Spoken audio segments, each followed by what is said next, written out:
listening to Awake Radio. Straight talk for the awake and aware.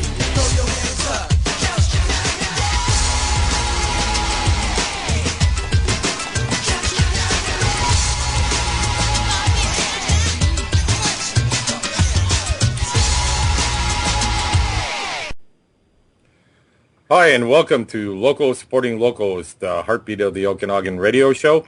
I am your host, Kevin Proto, and I have with me my lovely co-host, Dee Nicholson. How are you, Dee? I'm well, and how are you? I am fantastic. We have a very interesting show that correlates with a lot of what Locals Supporting Locals has been doing since its inception here. Tonight's topic is your community ready for any crisis? And we have a very special guest, John Papadakis, who is located in Ontario here and is running for council. Just to give a little bit of his background here, his bio, he's a national instructor, certified community emergency response teams, Provincial Instructor for Basic Emergency Management, Ontario, Certificate for Basic Emergency Management Region of Niagara, Accredited Radiological Defense Officer, Canadian Emergency Preparedness, College Department of National Defense, certification for various courses, Canadian Emergency Preparedness College, including Plans of Operations, Peace and Plans of Operations, War, Emergency Operations Center, and the list just goes on. He's also the founder of the Canadian Emergency Preparedness Association, CEPA.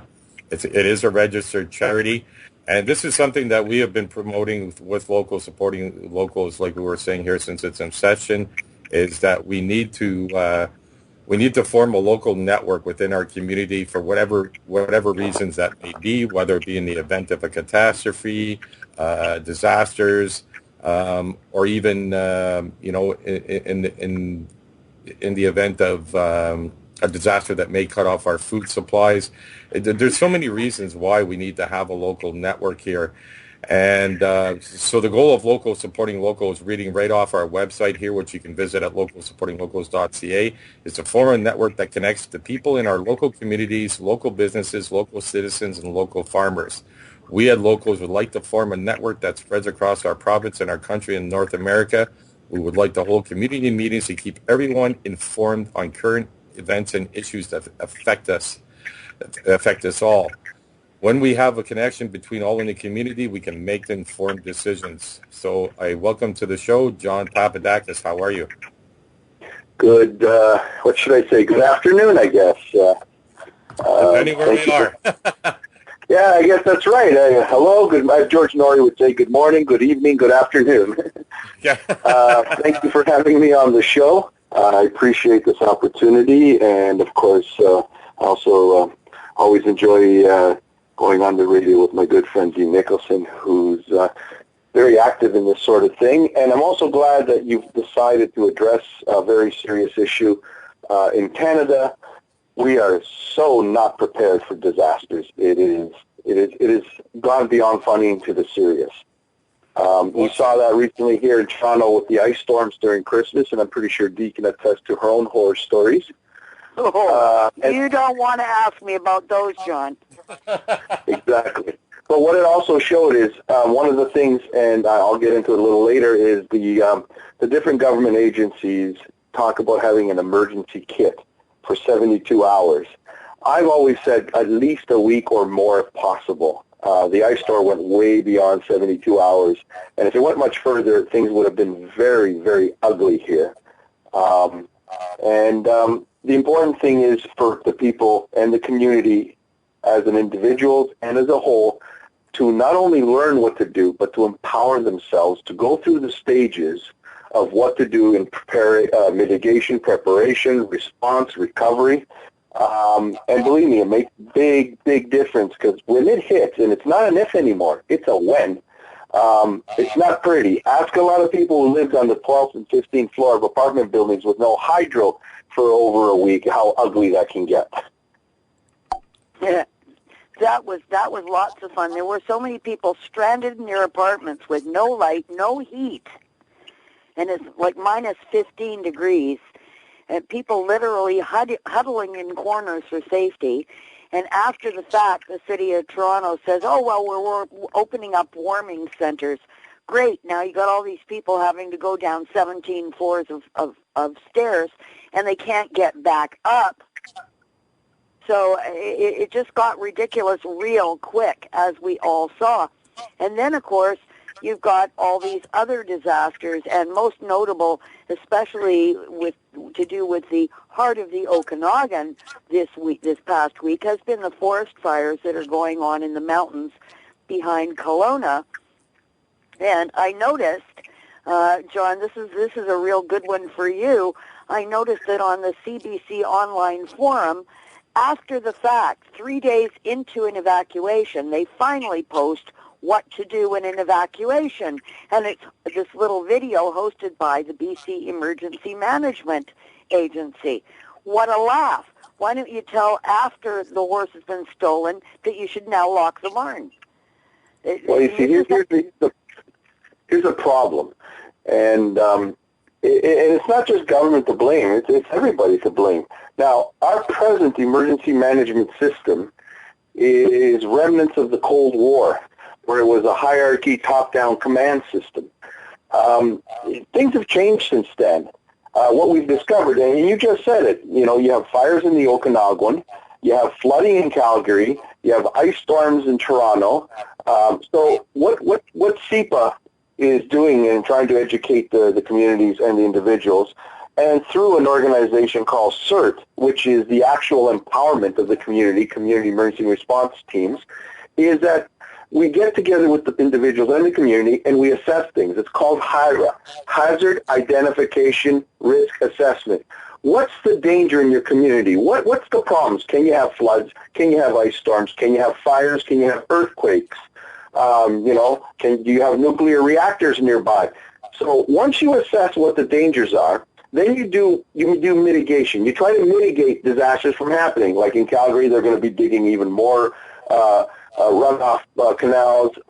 In Toronto, sooner or later, we'll be building enough storm sewers so that when we get those torrential downpours, we don't get flooding as we do now constantly.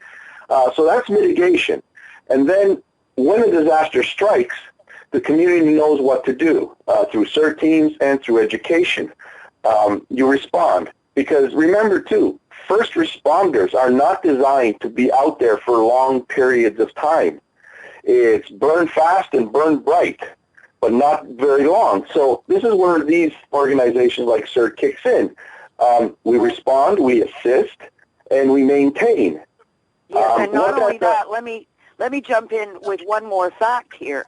They also do triage on communities. So first responders, you may not be the first community that the first responders get to. They're going to do triage on the individual communities. So parts of Toronto, for example, during that ice storm and during subsequent power outages that we have had here, certain communities are on a low priority list. And if you're on a low priority list, you better know what the hell to do, because if you don't, there ain't going to be nobody coming to help you for a while. That's exactly true. And and when you confront government with this, they kind of try and dodge the bullet and start whistling Dixie. And I think people need to confront government because they don't spend the money. In Ontario here, we approached them to work together with CERT teams. I found out they were spending $1 million a year and have nothing except a big bloated administration to show for it. So you got to take power and you got to control your own community. Well, it's something that we've been doing very avidly with supporting locals here in the Okanagan, and through the calendar that we publish. Going to the farms, going to the businesses, and going to the local community here through a door-to-door campaign with the calendars. We formed a network, and we actually meet with farmers, engineers, very like-minded, like-hearted people that see the issues at hand, and we discuss solutions. And one of the biggest topics is Where do we go? What do we got? What do we do in the event of? And like you said, it's just a matter of when. And this is something that people need to start doing in their communities.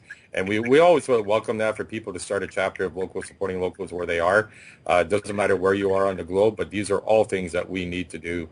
So I just wanted to share that there. Absolutely, and wonderful. And our charity is a Canadian registered charity, but we are a Canadian-based international charity, so we can go anywhere in the world. And by doing it this way, we now have some empowerment ourselves, because now we can raise funds, we can produce literature, we can produce programming. Our different chapters, we wish them to be fully stocked so that in the event of a disaster, they're deployed. Our CERT program, for example, is amazing. We adapted it. I have to be honest with you, I was so frustrated with our Canadian governments that I actually went to the Americans when I heard about this program. It was developed by the Los Angeles Fire Department, and FEMA adopted it. It is absolutely a brilliant program, and it's amazing. You learn so many things as a CERT team, and you get extensive training. Of course, I am an instructor, but what we've done here in Ontario and in Canada, at least Ontario, I've added another prerequisite called Basic Emergency Management. And this is basically an introduction course, which is a prerequisite in Ontario if you intend on doing anything in the field, which, by the way, emergency management is one of the fastest growing professions in the field, which job-wise is great, but it kind of, the old Han Solo, I got a bad feeling about this. And let me just tell you how serious this program, okay? Let me just list to you guys the training sessions. The first session is disaster preparedness. It addresses hazards to which people are vulnerable in the community, etc. The second session, disaster fire suppression. For example, and this is what I'm actually discussing this with Greece and some other Mediterranean countries. A lot of times when you get flash fires, the appropriate responders are way too far. This thing grows and grows and grows. If you've got trained CERT teams out in those remote areas, in those communities, they can respond real fast, and what's a little fire and easy to handle with stays that way. Okay? Disaster medical operations. We train people to do basic things like airway obstruction, bleeding, shock, triage, rapid treatment techniques. And then the second part, it gets into bigger things like doing head-to-toe assessment, establishing medical treatment areas, basic first aid, practicing safe and sanitary. Basically, you're doing triage. Session 5, light search and rescue operations. We teach people how to do rescue planning, sizing of search techniques, rescue techniques, and more important, rescuer safety, because you've got to protect yourself, because if you don't look after yourself, you're no good to anyone. Section 6, disaster psychology and team organization. Another thing that people don't realize is in a disaster, you got that initial shock calm, okay? And then people respond. Actually, people are really good during a disaster. What happens is post-traumatic stress kicks in after a little while. So you kind of have to have a way of learning and to see the signs and symptoms by not just the victims, but also the responders and the workers. And we provide some principles in how to address that. Session, I believe it's session 7. We review the course and we do a simulation. And then you write an exam, and if you pass, then you get a recognized certification, you get a uniform, and you get more and more training, and you get more involvement in the community as well, and it's some recognition, and you're doing something good for the community. We also have a teen or youth CERT program, which in Ontario qualifies for the 40-hour volunteer prerequisite of high school students, as well as other community volunteers. So the most important of all is this.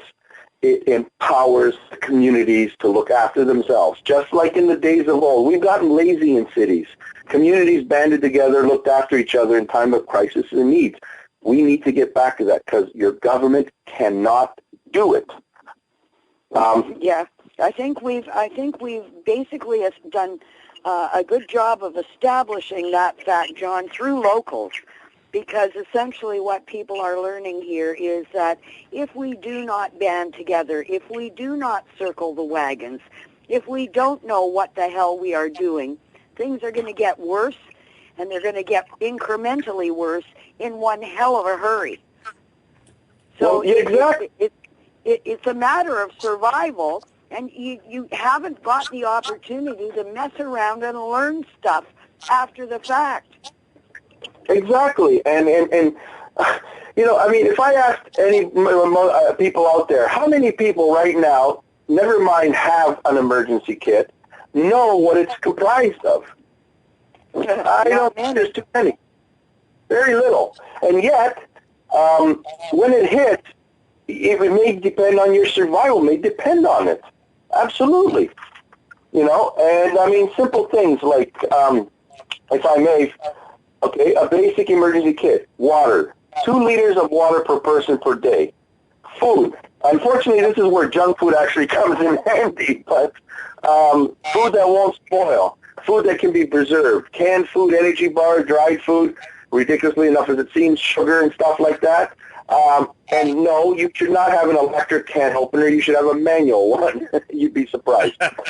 Flashlights and batteries, battery-powered or wind-up radio, extra batteries, a basic first aid kit, special needs. I mean, you know, what people don't think about is this. If there's a disaster and we have lights out or evac, what about medication, prescriptions? What about infant formula?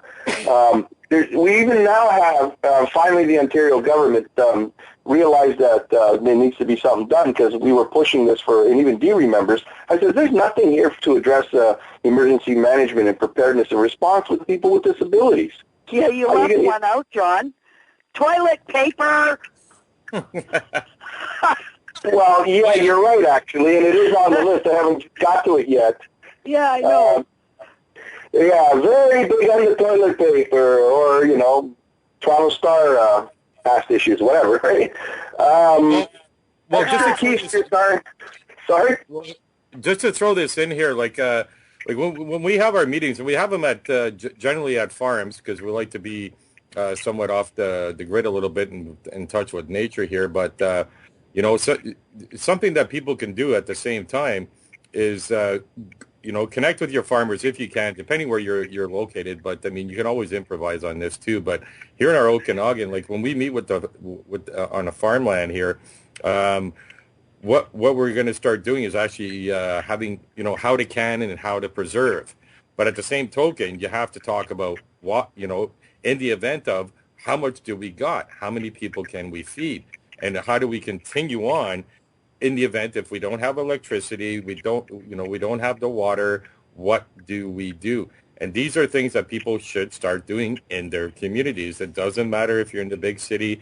There is an advantage to being in the Okanagan or in farm country, but these are things, you know, like teach each other the different skills that you have and what you bring to the table. It's very, very, very important. Well, also learn to adapt to the changes in your environment. For example, in Toronto, should I succeed in getting elected, I intend to introduce legislation making it mandatory for solar panels to be put up on new housing and commercial developments, and then implementing a retroactive program with federal provincial funding to install solar paneling all over the place. The technology is much better, it works a lot better, and it does a couple of things. Reduces power usage on the grid, which prevents incompetent provincial governments from charging way too much, and it empowers the community, so when we do have the failures, that extra energy now is going directly to your feed. So things like that. I mean, in farms, it's wonderful because you've got room to work with. You know, and you're right. Think about all of these things. And because we have internet and other social medias now, it's very easy to learn, okay? Because when the disaster strikes, notice I don't say if, I say when. I mean, you know, we have to be like harsh but truthful here. You have no one but yourself to blame with. And it's going to be, I mean, sure, there's community support in that, but there's going to come a point where if you don't have it and they can't spare it, you're done for. So it's proactive preparedness. Well, you know what?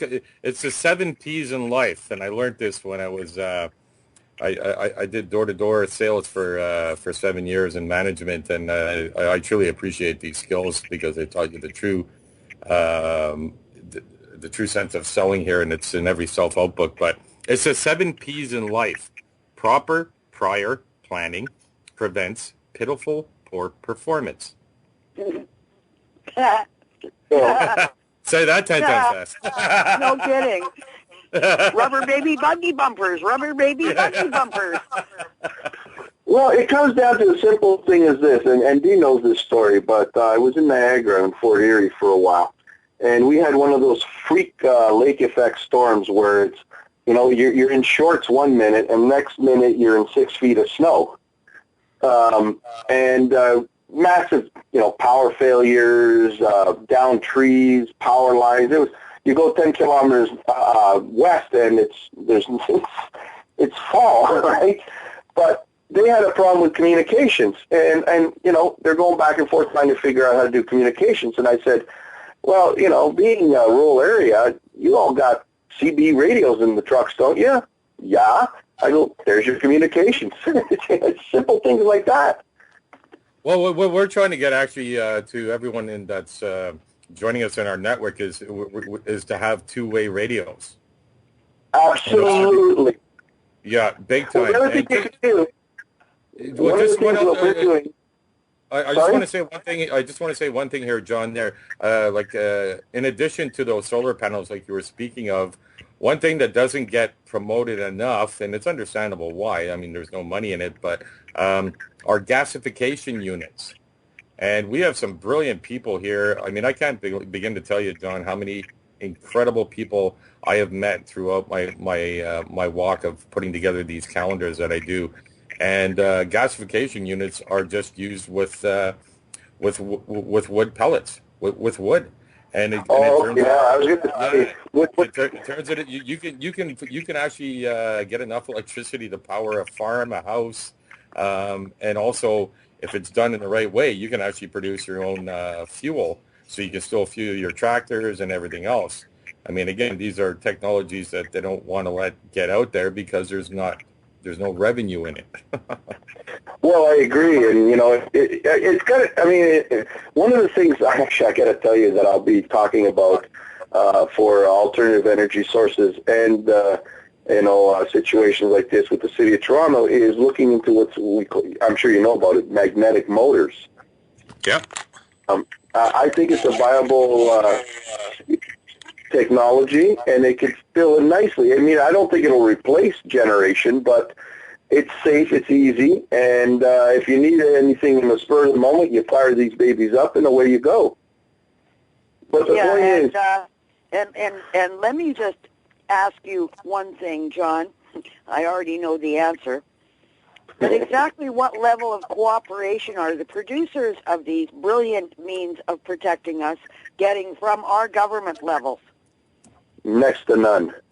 Yeah, I'm thinking of True North Power. You know, I'm thinking of Dave Cook at True North Power and how the government treated him. You know, and you've got all kinds of energy ideas. As you said, there are, you know, gas-free motors. There are, you know, solar generations, wind generation, what's it called? The earth power generations, all this, and everything is being suppressed. Well, this is why, again, and you know that one of my platforms is to take control of hydro and electrify the city. And it's come down to the point where you want to run the city like a business? Okay, well, high hydro rates are bad business, and I'm going to deal with it. And if the provincial government doesn't like it, time to change the deal. Because, again, one of the other disasters that nobody's talking about, and it is my thesis, if I ever get a chance to get back into university, is electromagnetic pulses. Some governments around the world and some cities are starting to take it seriously, and I just pray we don't have the same thing happen to us as it happened, I believe it was September 13th, 1859. It was such a massive pulse that it fried the telegraph cable and actually affected life on Earth. That's how powerful it was. If that happens today, it will basically knock us into the 15th century, because transformers are big, bulky, ugly, I believe primitive technology, and we can only produce at most 2 a month. In North America alone, there are thousands of them. It would be half a decade before we got the grid back up again. Yeah, well, one blew up, as you know, John, one blew up in front of my house a couple of years ago, and it took them 4 days to replace it. Even though they had a replacement transformer ready to go, they had to let the damn thing burn out. And it took, because they're full of oil, they burn at a very dangerous toxic oil, which then drips down the outside of the container and lands on the ground. It took them, with the fire department and hydro, it took them 4 days to get it cool enough so that they could actually put a new one in place. And you can imagine the one. Yeah, imagine the ones that have several houses. Yeah, and that's if they have one. Yeah, so you will not have the grid back up for months, maybe years. Oh, yeah, they're saying one EMP pulse is good enough to knock out our power system literally for years. And what would we do? Oh, my heavens, our iPads would go down. Oh, what will we do? Hey, I remember the dial phone. It gets you into the whole Wi-Fi smart meter grid that we're in. Like, it's just so retarded how we're all hooked onto that one system with the smart grid, which it doesn't even need a disaster for that. It just needs a virus or somebody to hack into it, and it can shut down the whole system. Yeah, not very smart, is it? No, today's smart is dumb and green is black. This is the other thing, and again, through emergency management and preparedness. I mean, yeah, what happens if somebody messes up, or somebody that really has no life decides to enter a virus and mess up our traffic signal grid? That alone, I propose that. I threw that out there. Go, do you guys start to see how easy it is how on such a thin wire we exist on this? Imagine the traffic lights going out all over a major metropolitan city. I mean, most people. You know what? There's a new show coming out. I believe it's on either TNT or USA in the States, called Scorpion.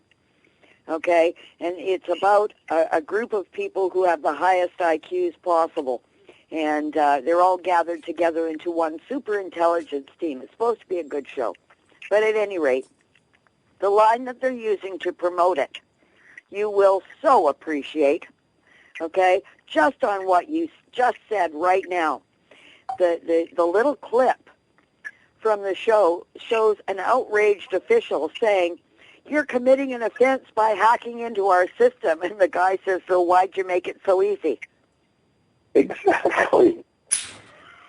Exactly. That's precisely the point. It's so easy that, I mean, I have watched a 13-year-old hacker sitting in England hack into major computer systems while a guy sitting in Toronto gave him directions on what to do. The hacker, the head hacker's name was Mama Bird, and these were all kids in the nest, right? He had a nest of hackers all over the world, and all he had to do was make a phone call or send an email, and boom, the hack was done. And this was years and years and years ago.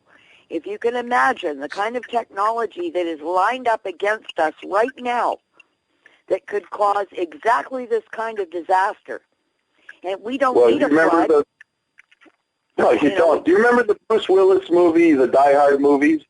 I think it was the fourth one, Revenge of Bruce Willis or whatever it was, where the terrorists took over the Internet.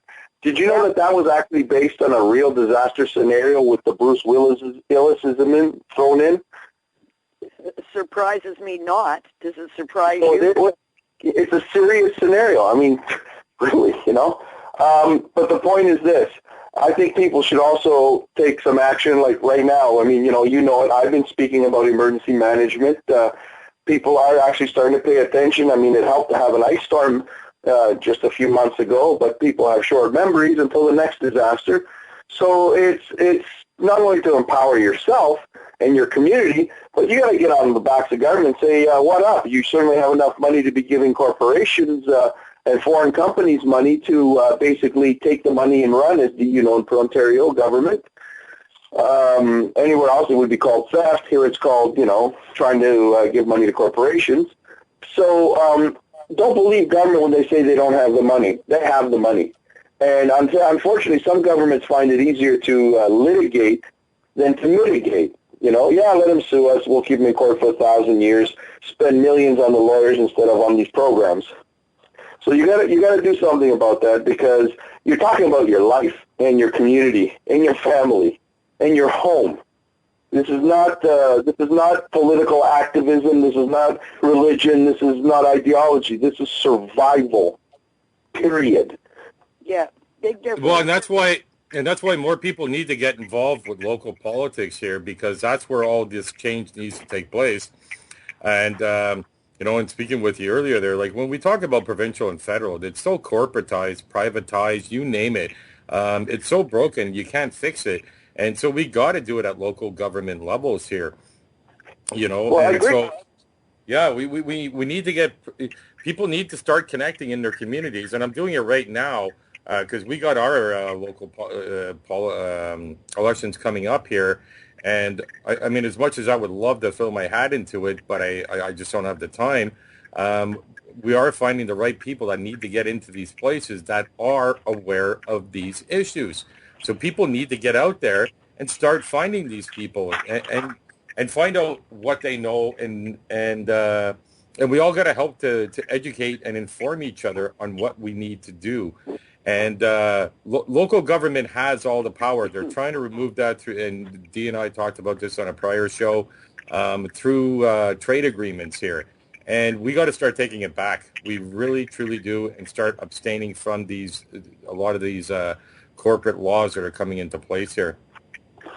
I agree. And they do have a tendency to blockade people from doing this kind of activity.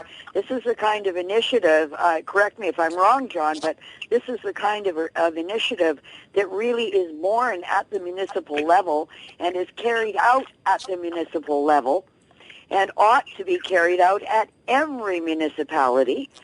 And as you and I have discussed, it would be a really good thing to have the CEPA, like the Community Emergency Preparedness Association, promoting the community emergency response teams to local communities everywhere, because all of these people have the ability, they have the skills. There's not a community in the planet that doesn't have skilled people at something.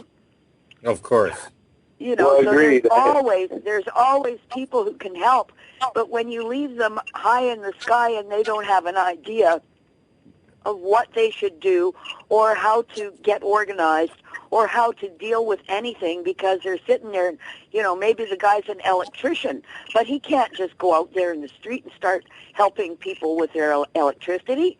He's got no authority. But if he's a member of a CERT team, yes, he does.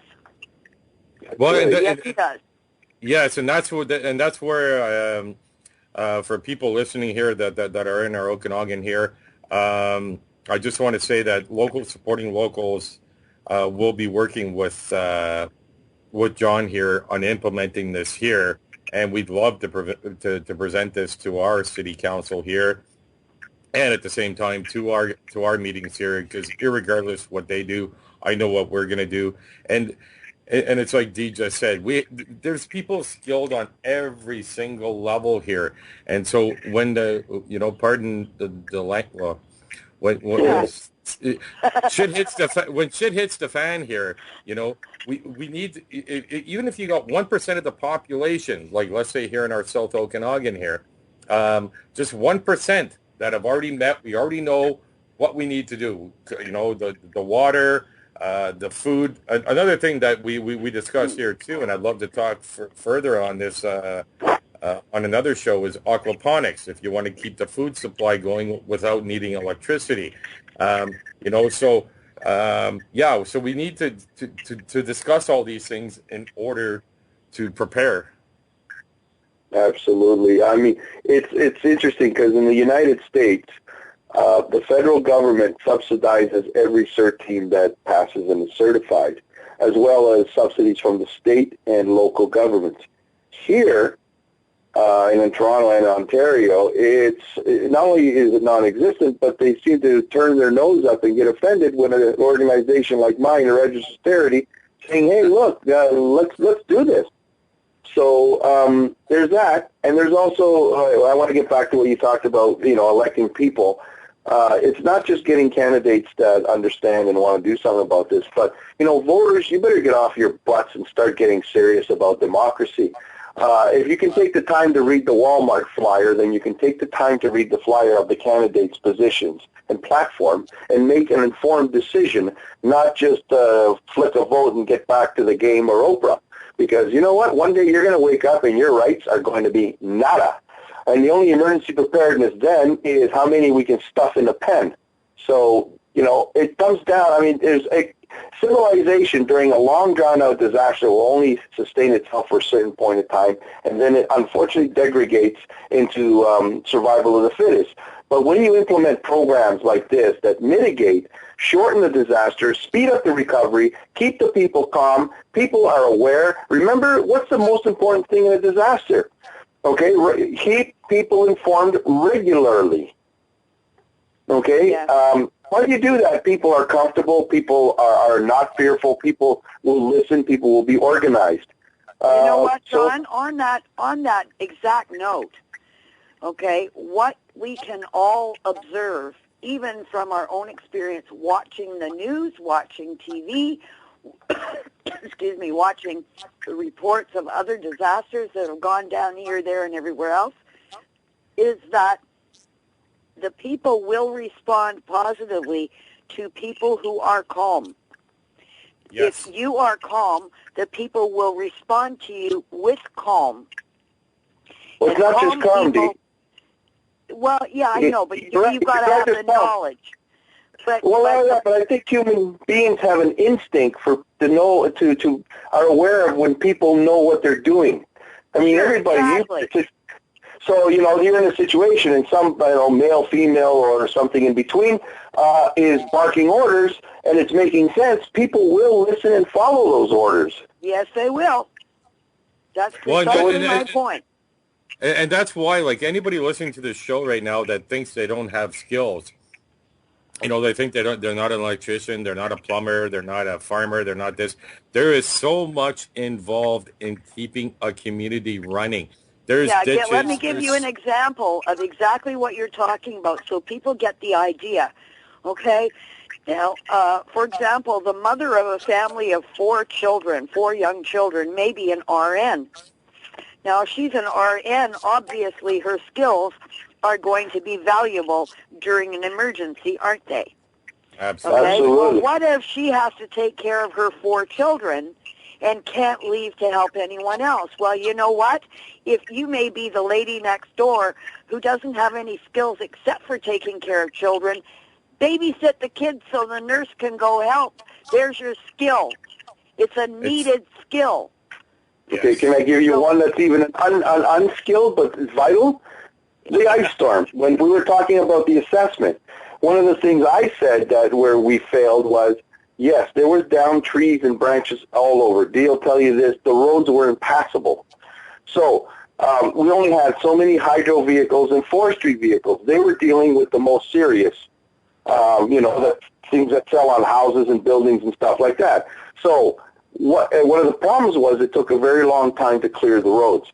So exactly. One of the things why were they waiting? Why were they waiting? What's the matter with all these well-muscled people that they couldn't pull things to the side of the road? Exactly. CERT teams would have been deployed, and what you do is one of the things you train them with CERT too is to utilize the resources of the community. So the CERT team would have gone into that particular community, knocked on some doors and said, is there any able-bodied people here? Yes. Could you please put on some coat and some gloves and help us clear the road so the emergency vehicles and utility vehicles have easy access? That would have saved days. Yeah, but you know what it sounds like? It sounds like freaking kindergarten is what it sounds like to me. You know what I mean? It's like, Well, 'cause holy so many crap, people- this stuff should be going on without even thinking about it. That's what should be happening. Well, too many besides people, yeah, I know, but too many people think that, you know what, we pay for these services. I pay my Yeah, taxes. right. I get Yeah. off my ass and do it. You You know, do pay it's for these services, but the world has changed. It's not what it was. Now, here's an irony. Unfortunately, the supersize me, expect everything, and sorry, there's no app for this situation. But back in the 50s, and up until almost the 80s, actually, people were more prepared for disasters. Do you know why? Because during the Cold War Cuban crisis, it was drilled into the people's head. Bomb shelters, food supplies in the basements, duck and cover, all that stuff. So people actually had supplies, knew that when an emergency kicked in, turn on your portable radio, listen for instructions, but that's faded away. very good point. And now we don't have apps for this stuff. You've got to go back and learn to fend for yourself and your community until the emergency services can get to you. In a major disaster, that will definitely not be right away. Well, the problem we got here, John, too, and I'm sure Dee will jump right in after I say this, is is the fact that they're privatizing all these sources that we have that were funded by our tax dollars. So now it's a for-profit system, you know. So they don't want you to be prepared. They want you to need them, kind of like big government wants. Big government only exists when there's poverty, you know. And so, God forbid if we could actually take care of ourselves, right? Well, exactly. But now, and I've actually addressed this.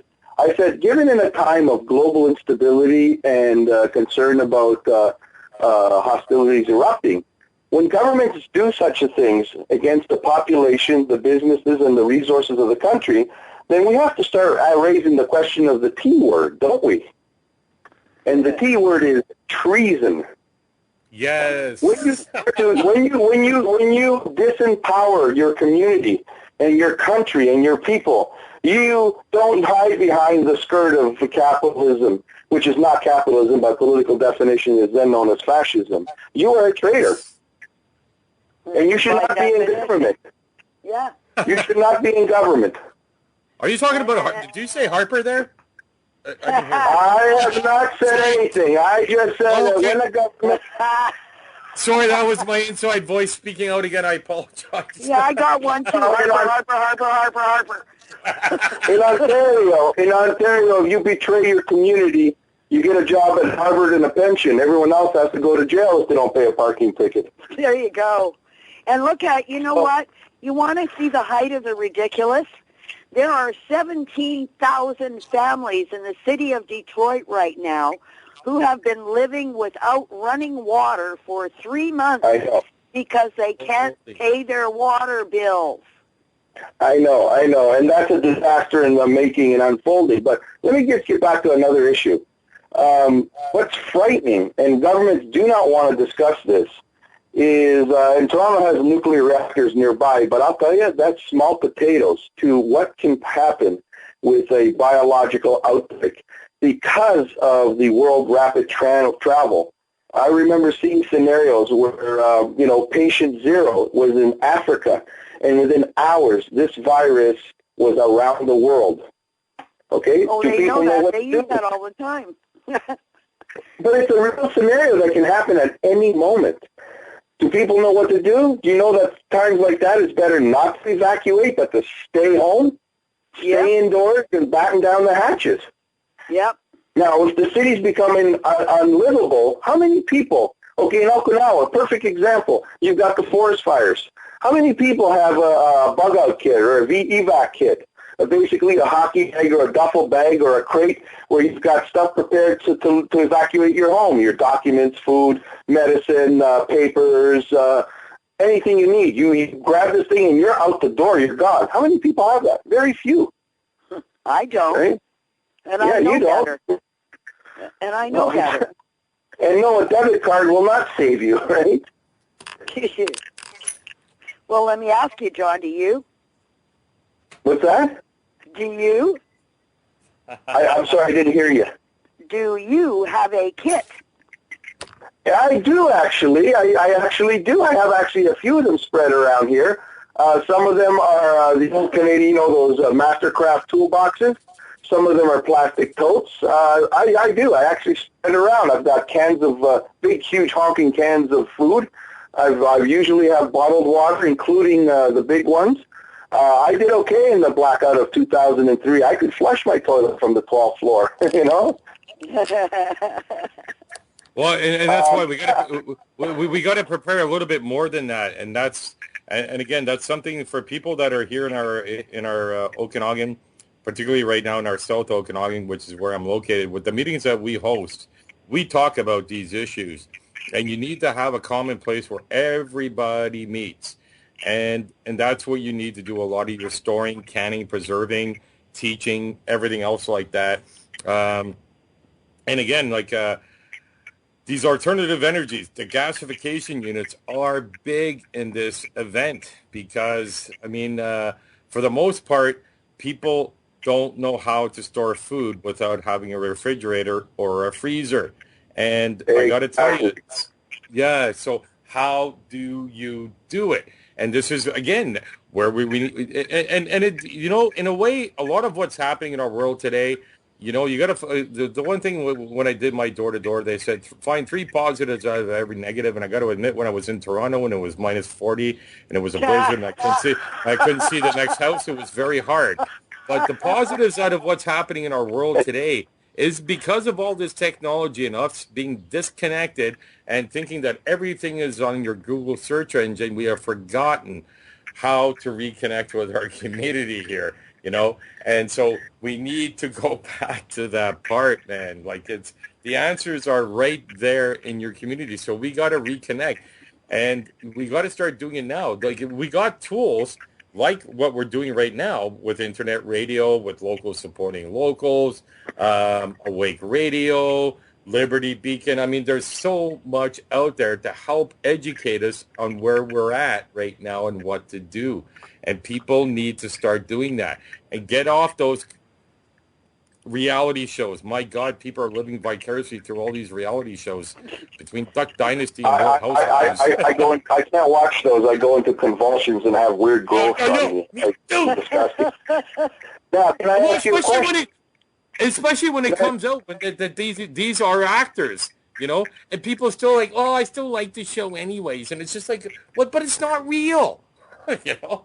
And so, again, this is happening for a reason. This is happening for us to reconnect as human beings on this planet and reconnect back to Mother Earth here because we're way too disconnected. And if this corporatization, like you said, which is fascism, continues, this is not going to be a world we are going to recognize very soon. I don't even recognize Canada anymore.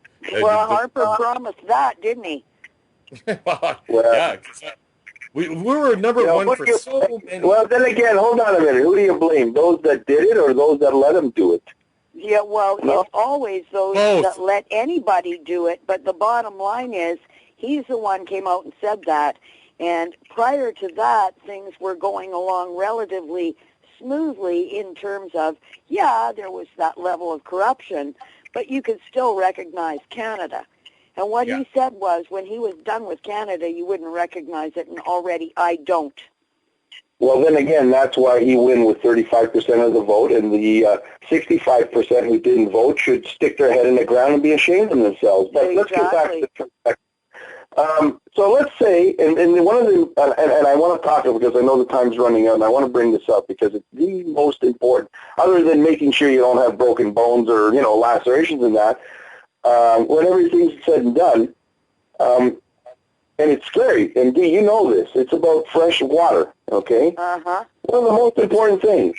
And yet, if I asked you right now, how many different methods are you aware of to purify water, what do you think people will say? Oh, you mean I have to purify water? Yeah, when your bottled water runs out, and you have no power for the municipal water system to operate, and this is where rural areas are lucky because they got their, you know, and if you got a well, you sure as hell should make sure you have a hand pump beside the electric pump. What are you going to do about purifying water when it becomes contaminated? How many people know that? Yep. Imagine a city with after a week or two with no water, and then the bottled water runs out, and there's no supplies coming in. Yeah, there's lots of water around, but exactly. What is Detroit doing for its third month in a row with 17,000 families with no water? What is Detroit doing? That's a social disaster coming, you know. I know that there's some people from Windsor and some organizations that are actually shipping water across the bridge every day, but it just goes to show you. I mean, you know, how we prioritize our quote unquote civilizations. But you know, and I know it's time to wrap this up. But look, it's important to educate yourself. Now, out in the federal government has a website. It's I'll be straight up. It's a little lame. But, you know, there's something to it. And it's called getprepared.gc.ca. Okay? It's Government of Canada Emergency Preparedness. At least it's a start. The others is provincial governments all have emergency management websites. And I believe one of the better ones is your local municipal government. Depending on the size of your city or municipality, they will actually have an emergency management office, or the fire chief or one of the fire chief deputies will be an emergency manager. Either way, there's no excuse for not having that information. Once we're up and able to, we're going to have a website up. We're going to have deploying these programs. One of the things I actually, as of a few days ago, I started speaking to some of the veterans. And I'm talking about more recent in Afghanistan, etc. I think the guys from World War II would have a bit of a rough go of it. But I've said, look, you guys come with some serious training already. You live all over the country. You guys would be a natural to become CERT captains, because each CERT team would have a commander or a captain. It is a hierarchy. It is a structured organization. We're doing it a little different from the Americans because of the resources. We do have a charity number, and we're prepared to work with all the different chapters. I mean, obviously, you know, the chapters do their thing in their own community, and we encourage them to get involved in the community all the time. In some cities now, certain teams are being asked to come out to do parades, community events, you know, sporting events. So, like, you're always out there, and the CERT teams are also an important role because they take part in educating their community. Yes, and so they can go into schools. They can go into schools and educate kids, because one thing that has to be discussed, too, is what happens if your children are at school while there's a disaster and you can't get to them? Well, they'll tell you that school boards... Well, they'll tell you that school boards have a plan, an evac plan, or a stay and deploy plan. But again, if you don't know this plan, how many parents actually know what the emergency plan of their school is? Almost none of them. This is why they have panic and chaos. If the panic and chaos is not in the school, it's outside the school with the parents. Exactly. So you have the Teen CERT program, but in Ontario, the provincial government actually started doing this. Indeed, I remember we were talking about this. They have presentation programs, but what we would like to do is create a textbook on this. Exactly. So that, so if you go into school, DVD and a supportive DVD. That pads and transporters and everything else. Yeah, well, we like that too, and I'd like a phaser for myself, please, but, you know, I know that isn't happening this week. Okay, so either way, it's important to educate, and you know, this is the most laid back about it. I've heard all sorts of wonderful stories in the U.S. about the Teen CERTs, and they're rather innovative, some of these guys, right? So it's just a matter of educating, understanding, get off your butts, see what's going on in your community, learn and do it. And organizations and media such as yourselves is a great thing. And that's why when we talked earlier and we said that, you know, technology also levels the playing field a little bit, because now the light side, if you would, has access to the world just like others do. Exactly. A little biased there, sorry.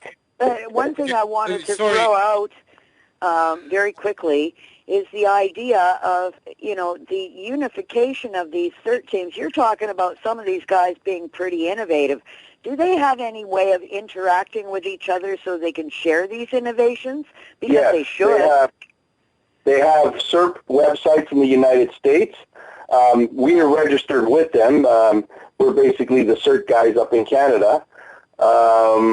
There is blogs, there is LinkedIn, there's so much out there. One of the interesting things is listening and talking to emergency management personnel, responders, and planners from around the world, because it's amazing what they'll think of because they've had to deal with it that you haven't yet. So the exchange of knowledge and information is amazing what you can learn. So again, that's why I always go back to saying you got no one to blame yourself if you don't deal with it. Okay. Exactly, Okay, which is why the name of the show is Locals, Supporting Locals. That's what it's all about. Okay, John, before we got to close up the show here, like Locals Supporting Locals would like to be one of these contributors and work with CEPA here. So for our listeners that are in our Okanagan here, where can we go from here? What can we tell our listeners here so that they can be a little bit at ease here? Because I definitely want to be a part of this. We're already doing it, but I think it's important to connect with an organization such as yours. Yeah, I think you've got to formalize it, and I think this is an ideal way of doing it. And let's not forget, people, because our, our radio show audience goes around the world. Let's not forget that CEPA is an internationally capable organization. So wherever you are on this planet, getting a hold of this particular group headed by John Papadakis, and, discussing how to formulate and set up a CERT team in your own community wherever you are is a positive thing. So let's not limit it to the Okanagan. We all need it. Of course not. Yeah. Absolutely. Of course not. So, we're basically right now, we're bare bones. We do have a registered charity number, so we would be very happy to take donations. We do have an email. Our website is under construction. We're basically going it alone. We've had no support from government. So I'll give you the two emails. The charity's email is CEPA, CEPA.Canada, CANADA, @hotmail.com.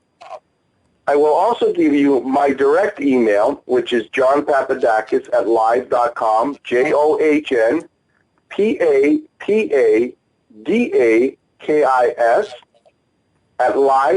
@live.com. And my contact number is 647-979-4141. good for you, John. It's great to see somebody out there that actually is applying themselves, because God only knows how many people will end up calling you right now. And Well, I have a campaign team meeting after this, but one of my election platforms is that through the City of Toronto, I'm actually going to implement the CERT teams. I'm going to teach my ward, 29 in Toronto, Danforth. I'm going to teach them to empower themselves. We're going to identify all the hazards, and we're going to show them how to do this properly. And if the... God, man. I finally made it. I got away. I got away from the tyrannical government. I got away from the austerity measures. I got away from all the criminality and the corruption. I found a place. I found a place in serenity. Away from the madness. I found a place. I have my bug-out bag and my things nestled in this little mountain hideaway with wildlife all around me. And I have an AM radio I'm going to switch on.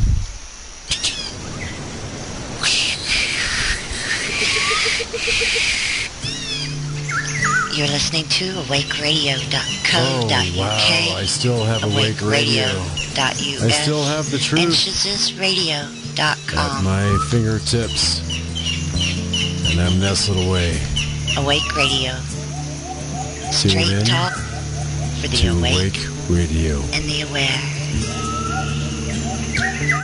Yeah, and we're back with Local Supporting Local. It's the heartbeat of the Okanagan here, and we're just about to wrap up the show here because John Papadakis is running for council here in Toronto. It is Toronto, right? He has stuff to do. Yes, He's in Ward 29, Toronto Danforth, in the city of Toronto, and let me tell you, there is a little burgeoning movement coming around in terms of common sense at council. And one of the things that I have noticed, and I've known about John, I've known this guy like, how long, John, 27 years? I'm coming on for 30, actually. Yeah, probably. Oh, shut up. Okay, 29, sorry. Shut up. Oh, 29, I forgot. Yeah, well, like back to like 1985, I think. But essentially what we're talking about is somebody who's always presented a little bit of common sense in place of government lunacy. And it's now at the point where no matter which government you look at, no matter what country, what city, what town, whatever, you're going to find government lunacy. And the only thing, as you were saying earlier, John, the only thing that allows lunacy to govern sanity is that sanity sits down and does nothing. Well, exactly. And somebody, I can't remember which quote that was, that the definition of evil is when good men let evil do onto the earth. Evil thrives when good men do nothing. That's it goes back, I think, to Edmund Burke. Okay, well, I gave you the abridged. Yeah, well, I mean, we all know it. We all know it. But how many of us actually abide by it? Agreed. So that's where our problem is. And this is where, individuals will sit in their house, and John, you and I have discussed this on numerous occasions. Individual citizens feel powerless. But in groups, there is power. Come together, and there is power. Work together, there is power. Hence the idea of local supporting locals, hence the idea of community emergency response teams, hence the idea of know your neighbor because your neighbor could save your butt one day and vice versa. Absolutely. So, this is a massive idea coming together from two different angles. And you got to like that. Yeah, you got to like that. Yeah, so in closing here, or before we close, we'll have some comments here from John and Dee here. But just so people know that are listening here in our Okanagan, Local Supporting Locals will be working with CEPA on what we need to do in order to connect with the rest of Canada and internationally here. And you are more than welcome to contact Local Supporting Locals.ca. All our information is on that. And we'd like to host a meeting where, John, you can join us on Skype, or you can join us on a conference call, whatever it may be, so we can discuss, everything that you're doing here, because this is a registered charity at the same token here, so. You can look it up under the Canada Revenue Agency. We're there, registered, the whole bit. Yeah, so people get active in your communities here. It's a lot of work, yes, but the way the Local Supporting Local was developed was through a calendar. The purpose of the calendar is to help fund your organization, help the printing of the calendar, but at the same token, to be able to do things such as connecting with John here, so that we get reconnected back in our community, because we're not trying to create anything new. We're trying to remind us of the way it used to be. Well, not only that, this is just basic survival and common sense. I mean, if we can't get that message across, then I guess Darwin and natural selection will do their thing, Yeah, well, it's time to put your head between your knees. Put your head between the knees and kiss your butt goodbye. Exactly. Take responsibility for yourself and your family, period. No kidding. I think that's that's a better option than putting your head between your knees. Mm-hmm. Well, that's the problem. There's too many factions of government that were apparently created for these things so you don't have to worry about it. That's where your tax dollars goes. And actually, at one point, it was actually doing that. But now it's all getting privatized, yet our taxes keep going up, and all these services are being taken away. I mean, just something for people to look at. Go look how many garbage cans you actually have in your community today that used to get picked up and blah, blah, blah. That's been removed. Did your taxes go down? Nope. So anyway, well, I think the question should be asked is, why is it that governments around the world are waking up to this issue and addressing it, and the governments in Canada, province, and the municipalities are asleep at the switch? Yeah, Okay, there's no dead man switch on this thing either. Anyways, guys, I'm going to have to go. I'm getting all sorts of nasty emails from my campaign team. Okay, give us some closing comments here, John. What's your website? Be prepared. Be aware. Well, you see, we don't have it yet. It's CEPA. I believe it's called CEPAcanada.ca, but it's not up and running yet. We're, like I said, we're hurting for resources. Fortunately, we're not, sports teams and et cetera, that gets $500,000 for doing nothing. So what can we do to help you? What can we? We need fundraising, we need money, we need resources, we need technology, we need people that are willing to get out there and be trained and get the word out there and set up the different detachments or chapters, whatever you want to call them. So here in the Okanagan, we're already ready to jump on board. So you need a flagship, John. Okay, you need sorry. A flagship. Okay, you so well, John, exactly. Yes, sir. Sorry. Go ahead. Yeah. So how would anybody here, let's say, for example, here in the Okanagan, that wanted to contribute to help you get to where you need to be, what would they have to do? How would they get in touch with you? Well, I don't know if I guess I was giving my information out when we got cut off. You gave it, yeah. Well, we got your email. The email is CEPA.Canada@hotmail.com. That's CEPA.Canada@hotmail.com, or John, John, Papadakis, Papadakis @live.com. Yeah, and then phone number, I'll give you my number. It's 647-979-4141. Okay, so folks, you know what? Let me give you the office number too. It's 647-349-7288. Okay, so folks that are listening here, anybody that can help to contribute to this, like this is the real McCoy here.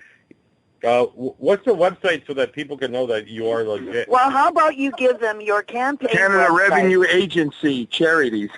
Sorry? Yes, you're registered. You're registered with the Canada Revenue Agency. Yes, but how about you give people your campaign website? There you go. You got my vote. I'm moving to Toronto. Oh, thanks. I believe it's johnpapadakis.ca, and thanks for the vote.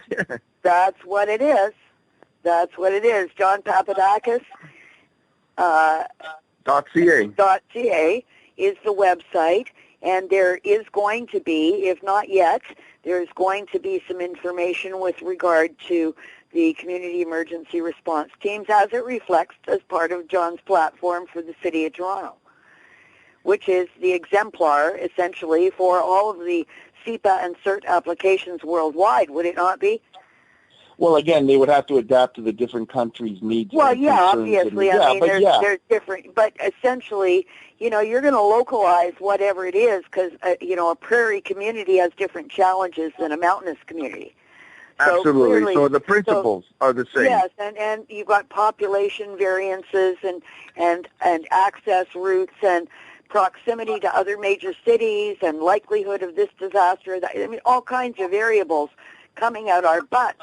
But the bottom line is there's one thing we all share in common, and that is wherever people gather, there are skills, because everybody's good at something, and everybody can do something to help other people, even, like I said, even if all you can do is babysit, well, how about you free up the parents of those kids so they can go help? Absolutely. If they don't, Guys, if they're not freed up, they are not going to leave their children. Exactly. Listen, I want to thank you for giving me the opportunity to speak on such an important matter. I do have to go because I'm now getting bombarded by my handlers, and I know that sounds kind of strange, but that's what they are. Oh, has Liz got her licking stick out? Oh, it's not just Liz, it's the whole crew. Oh, well, no licking stick, no trouble. Actually, I'm going to be with Mayor Ford on Friday at a big event, and we have to do some preparations. And yes, I am supporting Mayor Ford. Yeah. Okay, guys. All right, my dears. All right. Thank you very much. I wish everybody a good night, good morning, or good afternoon, wherever you are. Yeah, and you and I will speak soon, John. Okay, and thank you for having me, and I look forward to working with you guys out there. It's going to be fun. Okay. Yeah, we look forward to working with you as well. John, if you, I know you're very busy. If you could just hang on after the show here, our host from Awake Radio just wants to speak to you for 2 seconds. That would be awesome. And so in our wrap-up here, okay, the message of locals supporting locals. We got to reconnect as a community. We got a lot of things coming down the pipelines. Pardon the pun on that one. Yes. Yeah, I hear that's an issue. Yeah, no kidding. Frack you. Was that my outside voice? No, that was Battlestar Galactica. Yeah. So anyways, visit us at localsupportinglocals.ca. Localsradio.com has all of our archives here, and we just got to reconnect, folks. And by all means, my phone number is on the website. Give me a call.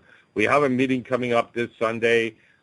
We have meetings regularly with farmers, engineers, all walks of life here. And by all means, just send us a message, and we'd love to include you. So thank you very much and for joining us tonight. Thank you, Dee Nicholson. Thank you, John Papadakis, for joining us. And thank you for having me. And I look forward to moving forward on this. Oh, yeah, we're going to have a lot. And listen, by the way, when I get elected, you guys are invited to come over to the city of Toronto for a soft drink. I look forward to it, John. I hope this show puts you right on, helps. Yeah, as long as it's not Toronto on tap, John. No. We're